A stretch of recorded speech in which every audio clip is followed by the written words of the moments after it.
Russell Wallace, seorang naturalis dan ilmuwan bidang biologi, antropologi, hingga geografi, menganggap bahwa Sulawesi adalah pulau tertua di kawasan Nusantara.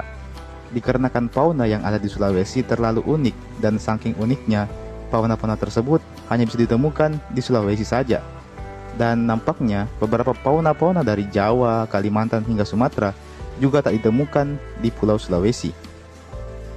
Yang dianggap sebagai penyebab dari fenomena ini tidak lain adalah usia dari Pulau Sulawesi yang diperkirakan sudah sangat tua. Bahkan Pulau Sulawesi telah ada jauh sebelum Jawa dan pulau-pulau lain terbentuk. Berdasarkan keunikan fauna di Sulawesi ini, maka Alfred Wallace pun menyimpulkan bahwa ya, Pulau Sulawesi adalah pulau yang sangat-sangat tua dibandingkan dengan pulau-pulau lain di Nusantara. Sehingga nampaknya Pulau Sulawesi ini adalah pulau tertua di Nusantara. Apakah itu artinya kita yang tinggal di Sulawesi adalah manusia purba? Ya, tidak begitu juga.